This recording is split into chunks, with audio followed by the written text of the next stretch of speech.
Bună și bine ai revenit la un nou videoclip, iar dacă ești nou pe canal, bună, eu sunt Alina. După cum bine ai putut vedea din titlu, astăzi am de împărtășit cu tine un haul Temu și am două pungi pline de genul acesta. Avem de la decorațiuni de Crăciun, accesorii pentru casă, pentru bucătărie, pentru baie, idei de cadouri și multe altele pe care abia aștept să le descoperim împreună. Ca de fiecare dată, link-uri către fiecare articol vei găsi în căsuța cu descriere, iar în dreptul fiecărui articol o să-ți afișez eu pe ecran numărul corespunzător. Dar fără să mă mai lungesc, haideți să începem cu haul-ul. Și primul articol pe care vreau să ți-l prezint este o decorațiune pentru casă. Este... Uitați că mi-am luat și un cutter. În sfârșit, după nu știu câte luni, am și eu un cutter. Este genul acela de carte.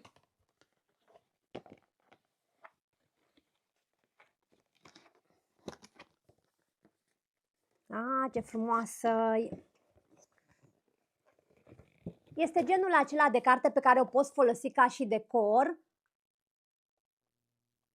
Mi-a plăcut foarte mult aceasta, scrie aici The Art of Home, dar erau foarte multe diferite. Nu știu dacă îți place grădinăritul, erau cărți pentru grădinărit, să zicem că îți plac, nu știu, îți place moda, aveau copii după Prada, Gucci, mai știu eu ce, erau foarte multe acolo, dar mie aceasta de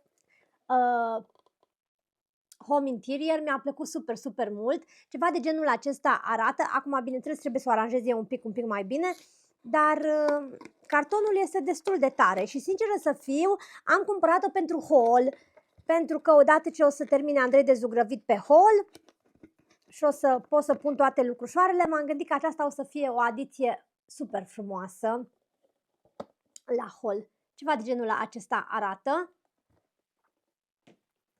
Și ar trebui tu să o pui ceva de genul acesta sau o poți pune ceva de genul acesta, cum consideri tu de cuvință, dar da, mi-a plăcut super, super mult.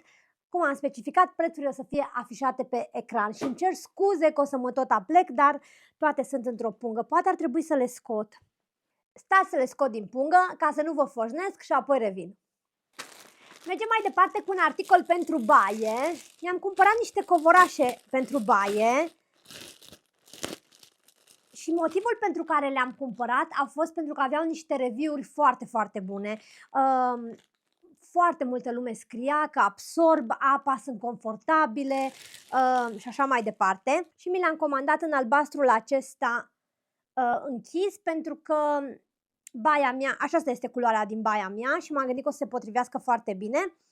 Cred că mărimea pe care eu am cumpărat-o este medie, nu erau cele mai mari. Am o baie foarte mică, nu știu, cred că are 3x3 sau ceva de genul acesta, este micuță, așa că nu aveam nevoie de un covor foarte lung. Pur și simplu am vrut să-l pun în fața cădiței de duș, să ieșim pe el. Se simte super plăcut la atingere. Cred că 2 lire, 3 lire maxim a costat. O să-ți las eu prețurile afișate pe ecran. Dacă ai mai comandat de pe Temu, știi că prețurile lor tind să se schimbe de la o săptămână la alta, dar eu cred că am plătit undeva la 3 lire maxim pe setul acesta. Ceva de genul acesta arată pe față, iar pe spate are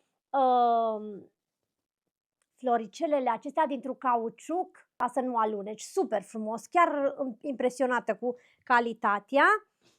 Iar acesta este covorașul din fața vasului de toaletă.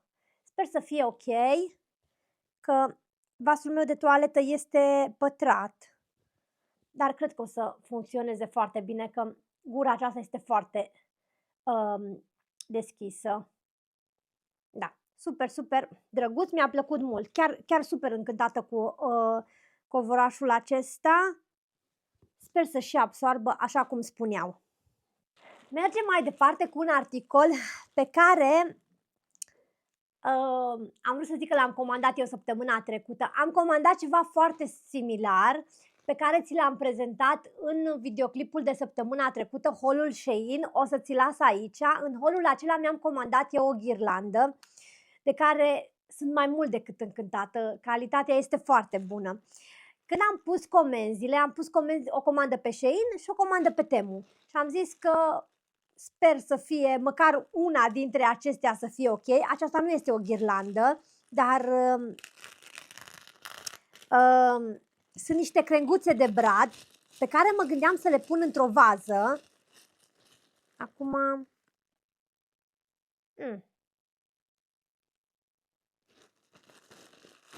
Calitatea este bună, doar că sunt micuțe, mă așteptam să fie un pic mai mari. Ceva de genul acesta arată.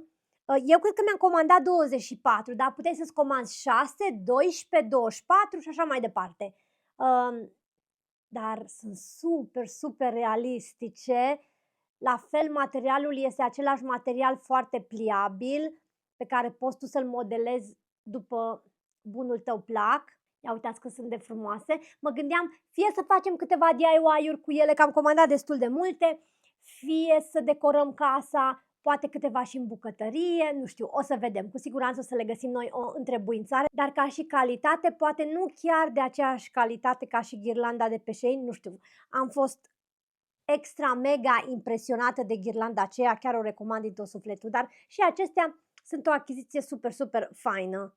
Și cred că pe Amazon costau dublu, dacă nu mă înșel. Acum nu știu dacă erau exact la fel de micuțe ca și acestea. Super încântată cu ele. Mergem mai departe cu un accesoriu pentru bucătărie și mi-am cumpărat un burete de bucătărie. Super crăciunistic. Ia uitați cât este de simpatic. În partea aceasta l-are imprimat pe Moș Crăciun, iar pe spate este super abraziv. Am zis că o să fie super drăguț Crăciunul acesta. Nu mai știu, 50 de piese sau ceva de genul acesta a costat. Mergem mai departe cu un articol pentru bucătărie. Acesta mă gândesc că ar putea să fie un cadou super frumos, nu singur așa. Dar nu știu, dacă ai pe cineva în viața ta căreia îi place să gătească, să facă prăjituri și așa mai departe, acesta este un cuțit pentru foietaj care ar trebui să lase forme frumoase. Dar dacă ai pe cineva, nu știu, mama ta, bunica ta și așa mai departe, căreia îi place să gătească sau să facă prăjituri, că eu mă gândesc că mamei mele ar plăcea foarte mult ceva de genul acesta. Mami, te rog, nu te mai uita, că știu că te uiți, dar nu te mai uita la videoclipurile astea din decembrie. Mă gândesc că un coșuleț în care să pui tu mai multe accesorii de genul acesta, o lingură, un shorts și așa mai departe. Mă gândeam că ar fi o idee super faină Crăciunul acesta. Mergem mai departe cu un articol crăciunistic. Am cumpărat o cană. Nu am cumpărat una, am cumpărat două. Nu o să ți le arăt pe amândouă, că sunt exact la fel. Dar, la fel ca și idee de cadou, mă gândeam cana aceasta ar fi super frumoasă. O să-ți las eu prețuri și linkuri în căsuța cu descriere.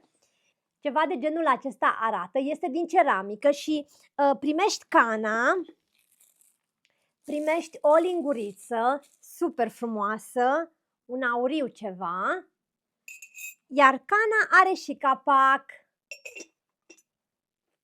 Ia uitați cât este de drăguță, super frumoasă. Și eu sincer să fiu am cumpărat-o pentru Miruna și pentru Bianca, că așa cum ți-am menționat și în videoclipul trecut, dacă ai urmărit haul meu Shein, mă gândesc să le fac ceva un pic mai special anul acesta, că sunt mai mari, aproape domnișoare și mă gândeam să, nu știu, să le fac un altfel de cadou. O să îl împărtășesc eu cu tine, cred că, nu știu dacă l-ai văzut deja, dacă nu ai intrat, cu siguranță o să intre cât de curând, un videoclip în care sper să-ți dau câteva idei bune de cadouri. Mie mi-a plăcut foarte mult aceasta pentru ele, dar aveau foarte multe designuri diferite, puteai alege, erau cred că 10 de designuri din care puteai alege. Mergem mai departe cu un articol pentru bucătărie care nu este super interesant, dar mi-am cumpărat niște hârtie de copt și motivul pentru care am cumpărat-o este imprimeul. Ia uitați cât este de frumoasă, fetelor, deci este absolut superbă. Mi-a plăcut extraordinar de mult. Și am zis că special pentru sărbători, acum când gătim, vrei să-ți pregătești masa, nu știu, și să ți-o aranjezi să arate un pic mai bine. Mă gândeam că hârtia asta de copt este ceva un pic mai extra, iar ca și preț, același preț ca și o hârtie de copt normală, super, mi-a plăcut. Nu știu dacă am menționat, dar cutia vine și cu un cuțit în interior. O desfaci și în partea aceasta de sus, nu știu cât de bine vezi tu acolo, are și cuțitul. Poate dacă îți arăt aici, ai vedea un pic mai bine. Un alt articol care cred eu că ar face un cadou super drăguț în cazul în care ai o domnișoară, o adolescentă în viața ta, este setul acesta format din bandana aceasta. Eu am cumpărat accesoriul acesta pentru nepoțica mea Bianca, că Miruna încă nu este la stadiul în care să-i placă machiajul, skincare-ul și așa, încă nu suntem acolo, dar nepoatei mele a început să-i placă și când am văzut asta pe Temu, am zis că cu siguranță o să fie fericită să vadă lucrul acesta sub bradul de Crăciun. Vine cu bandana aceasta și oare ce primește aici?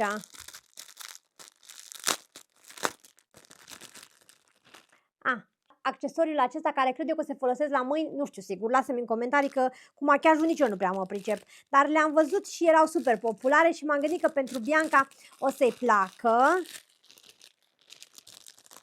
Mergem mai departe cu un articol pentru bucătărie și este un articol mai mult necesar decât unul drăguț.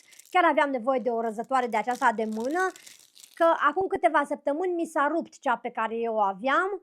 Și în cazul în care, nu știu, vrei să razi niște parmezani sau, habar n-am, nu știu, ceva micuț, așa să zic așa, chiar aveam nevoie de o rozătoare de asta de mână, este dintr-un fier, acum partea aceasta este destul de tare, dar în partea aceasta de jos pare destul de moale. Sper să fie ok, nu știu, o să o încerc, o să-ți las eu prețul pe ecran. Pentru bucătărie, cred că ți le-am arătat eu și în ultimul meu haul Temu, dacă nu mă înșel. Mi-am fost comandată niște corpuri de iluminat.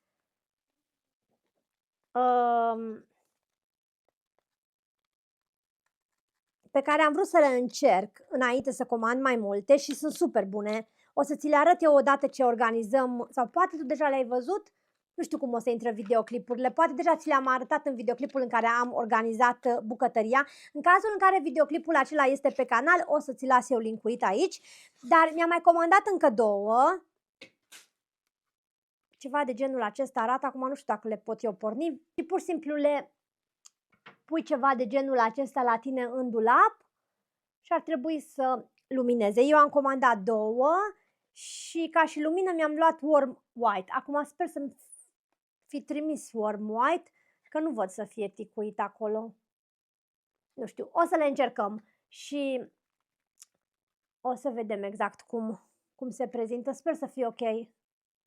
Un alt lucru pe care l-am comandat sunt două huse pentru telefon. Ambele alese de Miruna și ambele comandate pentru una pentru Miruna și una pentru nepoțica mea. Ceva de genul acesta arată și ambele au fost alese de Miruna. Super, super drăguțe amândouă. Aproape la fel. Următorul articol, nici nu mai știu ce am comandat aici. Următorul articol pe care vreau să ți-l arăt sunt o pereche de pantaloni de pijama. Aceștia cu Hello Kitty. Acum, aceștia i-am cumpărat pentru Miruna. Ea este înnebunită după personajul acesta și cred că este super popular și la noi în România. Dar materialul este super, super moale și pufos, foarte, foarte plăcut la atingere. Sunt cumpărați din secțiunea de femei, pentru că fetița mea este destul de înaltă. Sper să-i fie buni, sper să nu-i fie foarte, foarte lungi, dar în cazul în care te interesează, eu i-am cumpărat ei pentru Crăciun. O să-i împachetez și o să-i pun sub bradul de Crăciun și cu siguranță o să-i placă extraordinar de mult, că e nebunită după Hello Kitty. Oare ce am comandat aici? Habar n-am ce am comandat aici. Am comandat Nu mai știam ce sunt. Am comandat niște decorațiuni pentru Crăciun, niște sfeșnice. Auriul este ce trebuie. Yeah! Dacă ai urmărit haul-ul meu Shein, ai văzut că am fost un pic dezamăgită de câteva dintre decorațiunile de pe Shein. În cazul în care te interesează, acela a fost un haul foarte crăciunistic. Cred că 80% din articole erau pentru Crăciun. O să ți las link-uit aici în cazul în care te interesează.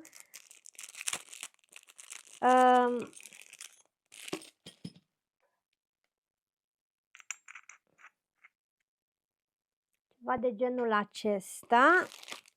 Iar în partea de sus iar aici ai suportul pentru lumânare. Oh, ce drăguțe, sunt super, super frumoase și eu mi-am cumpărat un set în care primeai 3. Dar cred că puteai să le cumperi și individual în cazul în care te interesa. Dar da, ceva de genul acesta arată. Sunt super drăguțe. Acum fierul este foarte ușor. În comparație cu acesta al meu antic, ăsta se vede că nu este de aceeași calitate, dar pentru a decora de Crăciun cred eu că o să funcționeze foarte bine și sincer să fiu mă gândeam să le folosesc pentru a decora masa de Crăciun. Da, super drăguțe, îmi place foarte mult auriul, culoarea este extraordinar de frumoasă. Bravo, Temu! Mai departe cu ceva ce am comandat așa pentru Crăciun, am comandat niște panglici. Oh, ce frumoase! Dintr-o imitație de catifia, nu mai știu, cred că 10 metri am comandat sau 5 metri, nu mai mi-aduc aminte, dar o să-ți las eu toate informațiile necesare pe ecran. Acesta este un maron închis. Că am vrut să iau un burgundiu, dar nu aveau burgundiu și aveau doar roșul acela foarte aprins, așa că am zis că maroul o să se potrivească un pic mai bine. Și am comandat și verdele acesta, absolut superb. Este un verde smarald, nu știu cât de bine bate camera.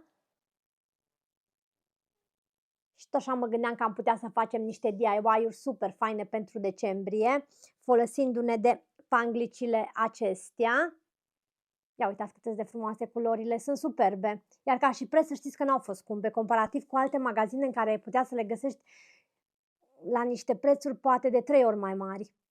Tot ca și idee de cadou pentru Crăciun, am comandat niște păturici, am comandat 3, una pentru Miruna, una pentru Bianca și una pentru Amelia. Cea pentru Amelia, care este nepoțica mea cea mică, are doar 4 ani în cazul în care ești nou pe canal, poate nu știi, este un pic mai mică. Cred că acestea sunt de... oare am pe aici pe undeva? Da. Acestea sunt de 100 pe 150, iar cea pentru Amelia, că am vrut să fie un pic mai micuță, este de 70 pe 100. Dar uitați ce frumos au venit vidate în pungile acestea.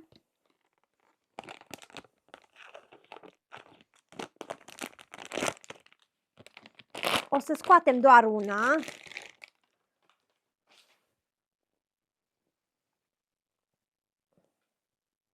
Oh, ce drăguțe! Super, super drăguțe! Ia uitați cât sunt de frumoase! Mi-a plăcut extraordinar de mult culoarea aceasta pentru fete și acum nu știu cât de bine bate la tine, dar ai acolo omul de turtă dulce, casa de turtă dulce, sunt super, super frumoase, iar pe spate sunt flaușate. Da, sunt extraordinar de drăguțe, chiar îmi plac super mult. Am luat 3, cum am zis. Următorul articol este unul de care sunt un pic cam dezamăgită, să fiu cinstită. Am cumpărat niște crackers de aceștia. Acum nu știu dacă o să pot eu să-i folosesc, habar n-am, poate... Mă gândeam că sunt un pic mai mari și aș putea să-i umplu eu cu diferite lucruri, dar sunt foarte micuți. Ca să vi arăt. Nu știu, poate aș putea să-i pun pe masă ca și decor și să pun ciocolată în ei. Habar n-am, nu știu, că sunt super, super micuți. Ceva de genul acesta arată. Și apoi vin și cu panglica. corespunzătoare. Este pur și simplu panglică roșie, iar tu ar trebui să-i strângi aici și să-i umpli cu ce vrei tu. Eu mă gândeam că sunt un pic mai mari și aș putea să-i umplu cu ceva, dar nu știu, poate pe aceștia să cumpăr niște bomboane de ciocolată și să-i umplu. Dacă ai orice idei pentru mine, lasă-mi-le jos în comentarii, aș fi super recunoscătoare. Nu știu, mă gândeam poate bomboane de ciocolată, că ia uitați că sunt de micuți. Nu știu, cred că am comandat 10, da, 10. Mergem mai departe cu niște accesorii pentru păr și așa pentru fete, deși cred că și mie mi-ar place unul dintre acestea. Am luat niște clame de acestea de păr. O să-ți introduc eu câteva cadre mai de aproape, dar toate de inspirație crăciunistică. Imprimeurile acestea sunt absolut superbe. Ia uitați ce frumoase sunt. Tot așa mă gândeam să le pun în coșurile acelea pe care vreau să le fac. Cred că acesta roșu o să-l țin pentru mine, că ia uitați cât este de drăguț. Îmi place super mult. Da, vin la un set de 3. Cred că puteai să le cumperi și individual în cazul în care te interesează, dar eu am comandat un set de 3. Următorul articol este un articol pentru bucătărie. Este un cuțit de acesta, nu știu dacă este corect numit cuțit, pentru tăiat blatul. O să-ți introduc eu o poză aici ca să mă fac înțeleasă un pic mai bine.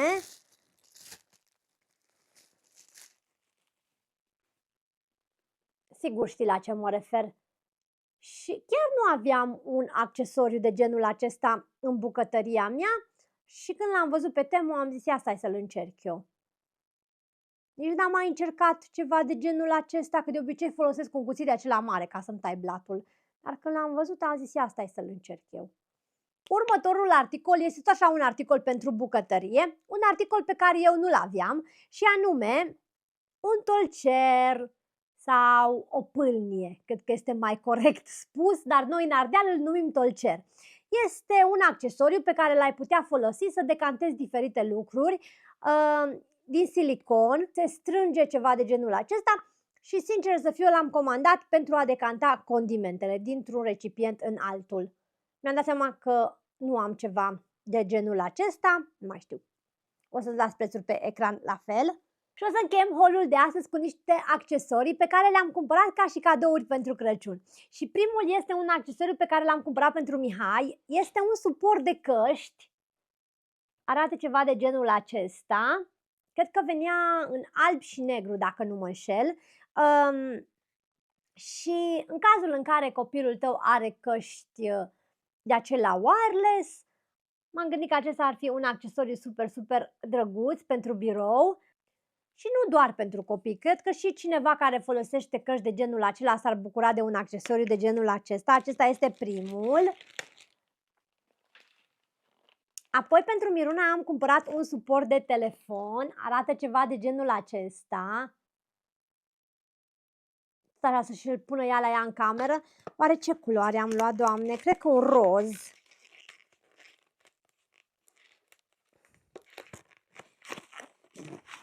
Da, un roz.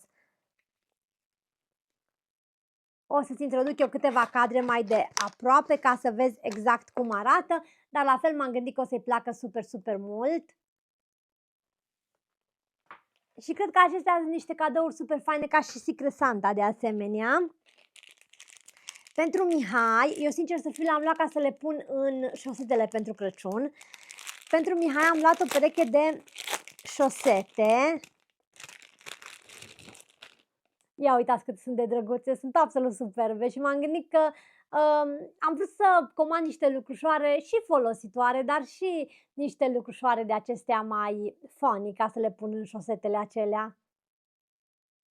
Super frumoase.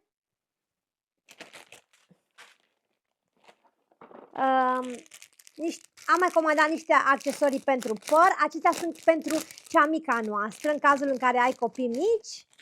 Ia uitați când sunt de drăguțe. Sunt super frumoase, cu o rochiță de Crăciun, cred că ar sta absolut minunat. Oare câte primești? 4. Și sunt roșii, două așa simple. și 2 cu steluțe aurii.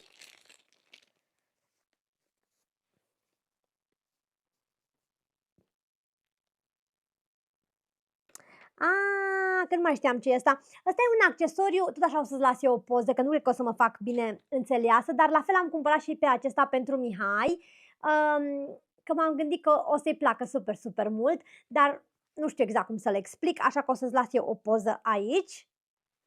Și ultimul lucru pe care vreau să ți-l arăt și care este un accesoriu pentru bucătărie, și anume suporturile acestea sau organizatoarele acestea pentru folia de aluminiu, hârtia de copt, folia de prospețime sau mai știu eu ce ai vrea tu să pui în ele. Le poți folosi pe ușa dulapurilor, nu ai nevoie de șuruburi sau așa mai departe, vin cu dublu adeziv pe care tu pur și simplu îl lipești de o parte și de cealaltă și apoi îți pui rola. O să-ți introduc eu o poză, că nu știu cât de bine mă fac înțeleasă, ca să vezi exact la ce mă refer, dar m-am gândit că pentru a organiza bucătăria, acestea o să fie super, super potrivite. Și cam acestea sunt toate articolele pe care am vrut să ți le arăt. Ca de fiecare dată, mulțumesc mult pentru vizionare. Sper că ți-a plăcut și acest videoclip. Mulțumesc pentru atenția acordată. Sper că ți-am dat câteva idei bune în acest videoclip, de câteva lucrușoare pe care poate nu știai că le poți găsi pe Temu. Dacă ți-a plăcut acest videoclip, cei de la YouTube, cred că ți-ar plăcea foarte mult acesta, pe care o să ți las eu linkuit aici, iar noi ne vom revedea data viitoare cu un nou clip. Până atunci, vă pup cu drag și pa, pa!